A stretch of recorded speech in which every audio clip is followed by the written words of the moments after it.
am Kavishri Tiwari and I am from Jaipur, Rajasthan. Hi everyone, I am Khushbu. I hail from City Jalandhar, Punjab.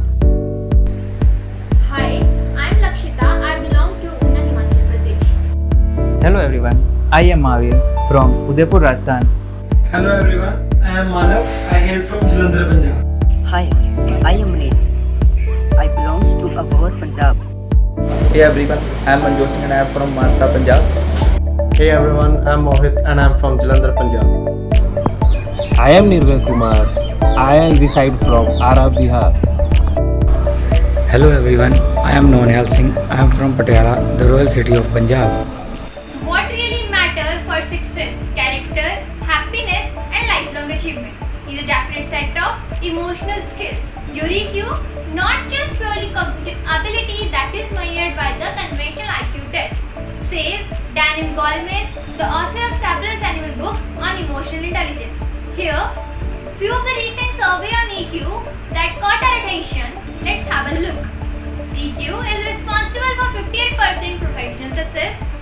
90% top performers score high on emotional intelligence. People with a higher emotional intelligence earn on average $29,000 annually more than those who score low on EQ. A 40-year study of PhDs at UC Berkeley found that EQ is 400% more powerful than IQ when predicting who would have success in their field. Now question arises, what is emotional intelligence? Emotional intelligence refers to the ability to perceive, control, and evaluate one's emotions. Some researchers suggest that it can be learned and strengthened, while others suggest that it is an inborn characteristic. While understanding one's emotions is important, but so is the ability to understand, interpret, and respond to the emotions of others. Imagine living in a world where you could not understand whether your friend was angry or whether a coworker was sad. Psychologists refer to this ability as emotional intelligence. Even some experts suggest that it can be more important than IQ in your overall success in life, with its core value being self-regulation, self-awareness, motivation, empathy, and social skills. First of all, with self-awareness being the foundation of personal growth and success, Daniel Goleman, the guru of emotional intelligence, calls it the keystone of emotional intelligence. If you are aware how you feel, you always know how your feelings and emotions can affect the people around you. Being self-aware in a leadership position, it also means having a clear picture of your strength and weakness, and it also means behaving with humility. Self-awareness can bring a revolution to your life. Then comes self-regulation, when our mind is at rest, our cognitive capacities work their best. But if we see or anticipate a threat, our brain shifts into a self-protective mode.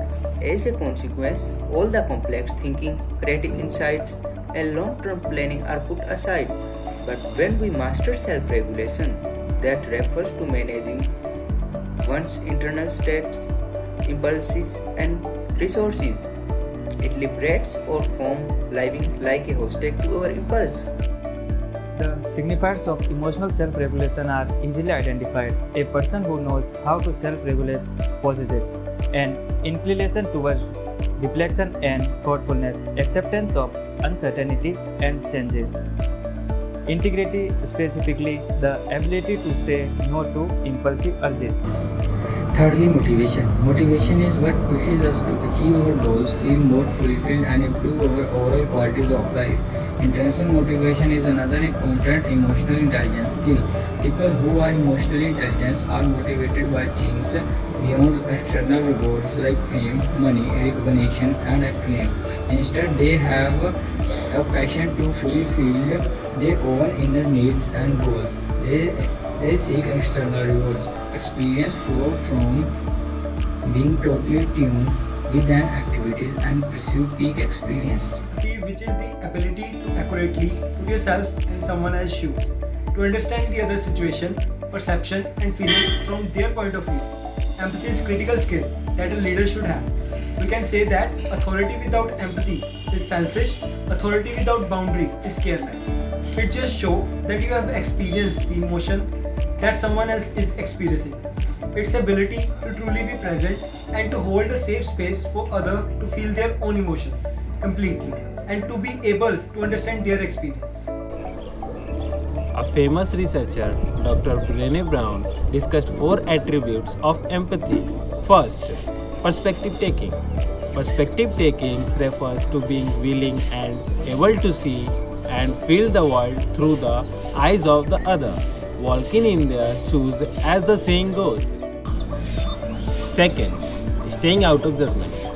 Staying out of judgment means being open to what others are feeling and refraining from comments that invalidate their experiences or make them feel wrong, such as "that's nothing" or "I don't know why you are getting so upset about it." Third is recognizing emotions. Recognizing the emotions means looking within yourself and remembering what it's like to have the feeling the other person seems to be feeling. You might ask them if you have identified what they are feeling by saying something like, "It sounds like you are feeling so sad about that," or "It sounds like feeling so frustrated about that." Fourth is communications. Rather than saying "at least you," try really communicating to understand where they are at and validate what their feeling and experience is. For instance, you might say something like, "I'm so sorry you are hurting. I have been there and it sucks." Or directly you could try, "It sounds like you are in a hard place now." Social skills. Emotional intelligence starts with understanding your own emotions, that is self-awareness. Then being able to manage them, also known as self-regulation. Then use them to achieve your goals, that is self-motivation. Once you are able to understand and manage yourself, then you start to understand emotions and feelings of others, that is empathy, and finally to influence them, that is social skills. This category involves the application of empathy as well as negotiating the needs of others with your own. This might also include finding a common ground at work, managing people in a work environment, and also being persuasive. Social skills in the emotional intelligence sense mainly include, firstly, persuasion and influencing skills, secondly, communication skills. Thus, social skills can be considered as the final piece in the emotional intelligence jigsaw. How can you increase your EQ? The most effective way to enhance your EQ is to engage in regular habits that strengthen the communication between rational mind and emotional mind. Some other methods are use an assertive style of communicating, utilize active listening, and practice self-awareness that critiques well and empathize with others. However, emotional intelligence doesn't start or end with social skills. Instead, it's a cycle with its core lying with and in the individual.